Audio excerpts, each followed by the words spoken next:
Shalom Bapak Ibu Saudaraku yang terkasih di dalam Tuhan Yesus Kristus. Selamat pagi. Di minggu pagi ini 5 September tahun 2021 kita masih dalam suasana ibadah di rumah saja. Minggu pagi ini kita diberi tema bosan menjadi orang baik. Bacaan firman Tuhan diambil dari Amsal 22 ayat pertama dan kedua, kemudian ayat 8 dan 9, serta disambung ayat yang ke-22 sampai 23. Demikian firman Tuhan. Nama baik lebih berharga daripada kekayaan besar. Dikasih orang lebih baik daripada perak dan emas. Orang kaya dan orang miskin bertemu. Yang membuat mereka semua ialah Tuhan. Orang yang menabur kecurangan akan menuai bencana, dan tongkat amarahnya akan habis binasa. Orang yang baik hati akan diberkati, karena ia membagi rezekinya dengan si miskin. Janganlah merampasi orang lemah karena ia lemah, dan janganlah menginjak-injak orang yang berkesusahan di pintu gerbang.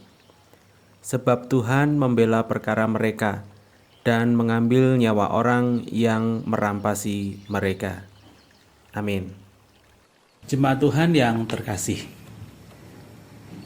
puji Tuhan, pada minggu yang lalu kita telah menutup bulan pendidikan dan kebangsaan dengan baik dan lancar.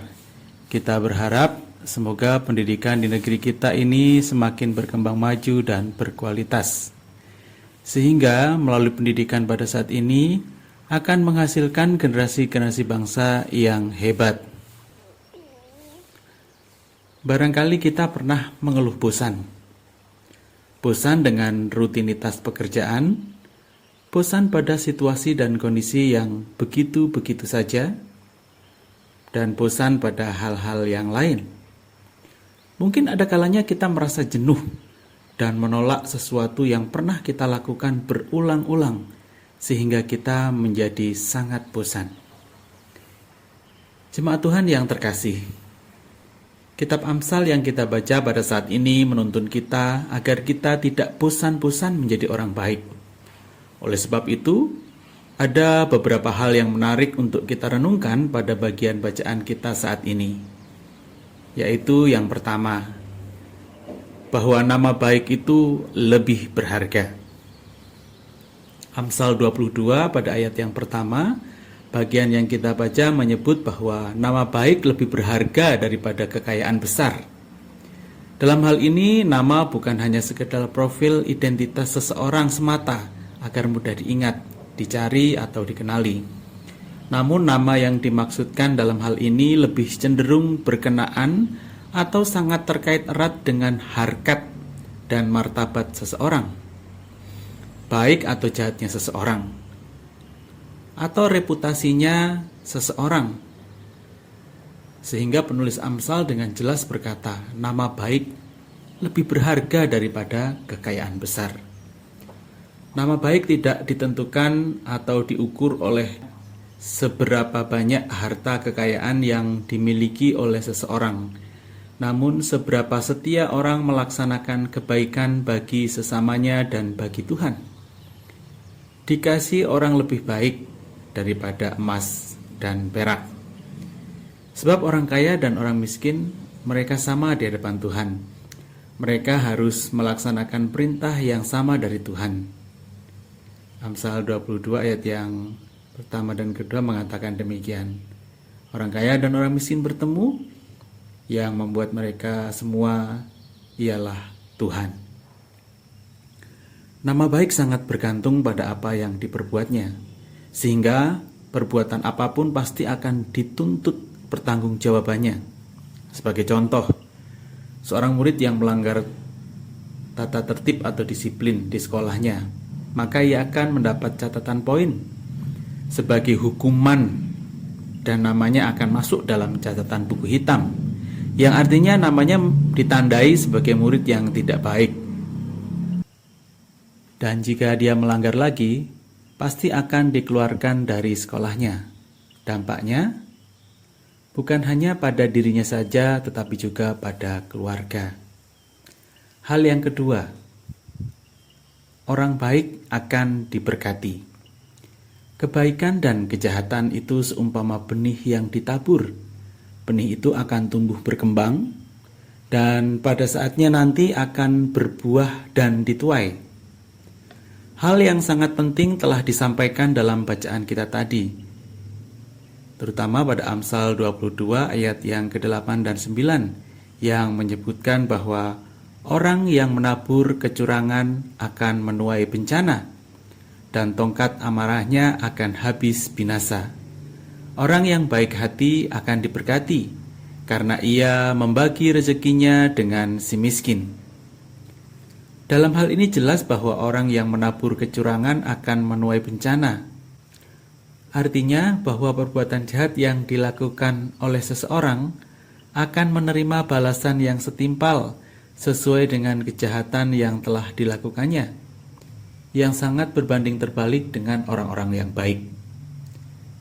Di mana saja mereka akan diberkati oleh Tuhan, sebab perbuatan baik berkenan dan dikehendaki oleh Tuhan, dan menjadi sukacita bagi banyak orang. Hal yang sama juga disampaikan oleh sang pemazmur, yang mengatakan bahwa tongkat kerajaan orang fasik tidak akan tinggal tetap di atas tanah yang diundikan kepada orang-orang benar, supaya orang-orang benar tidak mengulurkan tangannya kepada kejahatan. Pemazmur pun memohon kepada Tuhan agar melakukan kebaikan kepada orang baik serta mengenyahkan orang-orang yang menyimpang dan yang melakukan kejahatan. Hal yang ketiga, tidak akan menindas sesamanya.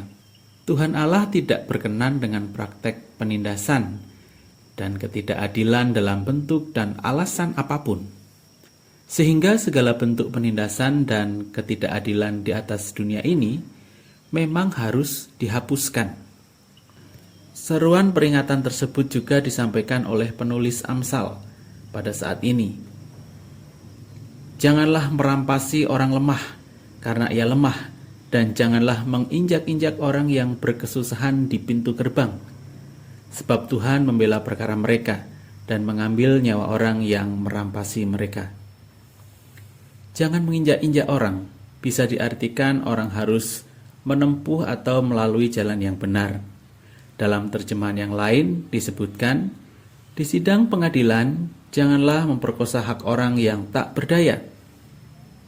Cukup tegas dikatakan di sana bahwa Allah akan mengambil nyawa orang yang menginjak-injak dan merampasi milik sesamanya.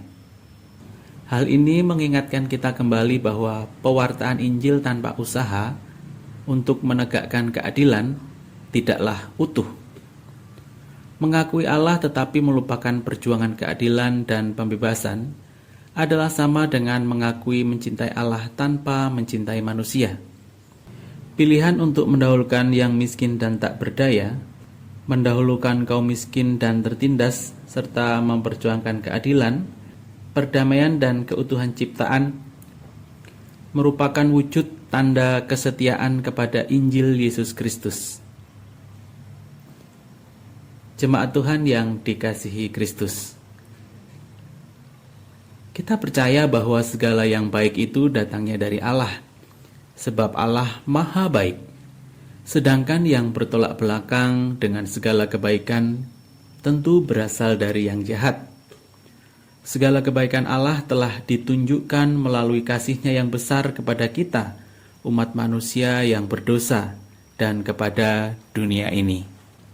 Kasih adalah jalan yang paling mungkin ditempuh untuk melawan segala macam kejahatan. Sebab di dalam kasih ada kesabaran, ada kemurahan, merendahkan diri, serta kebenaran. Namun sampai saat ini kita tetap bergumul dengan keadaan kehidupan. Namun sampai saat ini kita tetap bergumul dengan keadaan kehidupan, khususnya sejak awal mewabahnya virus Corona atau COVID-19 hingga sekarang ini. Artinya sudah hampir 2 tahun lamanya pandemik virus ini ada di tengah-tengah kehidupan kita. Meskipun tidak sampai dihentikan seluruh kegiatan-kegiatan, namun semua kegiatan-kegiatan sangat dibatasi. Kebiasaan hidup yang baru mengharuskan semua orang menerapkan disiplin secara ketat guna menjaga kesehatan dan keselamatan dari ancaman kesehatan akibat virus ini. Apa dampaknya? Dampaknya sangat luas, seperti ancaman kesehatan dan keselamatan, relasi sosial, stabilitas ekonomi, pekerjaan, bahkan sampai pada ancaman keamanan. Itu artinya bahwa semua orang diperhadapkan dengan keadaan yang sangat sulit. Selain itu, kita juga mendengar bahwa ada bencana besar lainnya yang melanda di beberapa belahan daerah di Indonesia, seperti di Provinsi NTT, NTB, dan di Jawa Timur beberapa waktu yang lalu. Badai Seroja yang meluluh lantakkan beberapa kabupaten dan kecamatan di Provinsi NTT dan NTB, di sana banyak korban manusia dan harta benda. Apa yang bisa kita lakukan untuk mereka?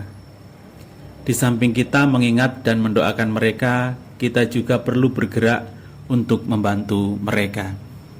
Jemaat Tuhan yang dikasihi Kristus, di tengah-tengah musibah bencana alam dan non-alam dan berbagai macam bentuk kejahatan yang terus-menerus terjadi hingga saat ini, apakah kemudian kita bosan? Apakah kita bosan menjadi orang baik? Kita berharap tidak. Meskipun kita tahu bahwa banyak orang-orang jahat saat ini justru muncul dan lahir dari orang-orang yang baik yang kadang-kadang membuat kita keheranan. Meskipun kita tahu bahwa banyak orang-orang jahat saat ini justru muncul atau lahir dari orang-orang yang baik-baik yang kadang-kadang membuat kita keheranan. Namun kita percaya bahwa di tengah-tengah musibah bencana pasti akan selalu ada hikmah yang bisa kita petik. Apa hikmahnya? Pertama, agar kita semakin sadar bahwa setiap suka duka, sehat ataupun sakit, beruntung ataupun gagal, tidak terlepas dari kehendak Tuhan. Kita percaya Tuhan telah mengatur semuanya menurut yang dikehendakinya. Kedua, apa yang bisa kita lakukan? Marilah kita melakukan segala perintahnya dengan sebaik-baiknya, penuh tanggung jawab dan setia. Firman Tuhan yang telah kita renungkan pagi ini mengingatkan kita bahwa nama baik itu jauh lebih berharga jika dibandingkan dengan kekayaan sekalipun. Tetap kerjakan saja yang baik. Marilah kita menaburkan kebaikan kepada dan bagi siapa saja. Kiranya kita dimampukan menjadi umat yang tidak bosan-bosan melakukan kebaikan bagi sesama. Kiranya Tuhan Allah senantiasa memelihara nyawa kita dari segala yang jahat. Roh Kudus akan menolong kita. Amin.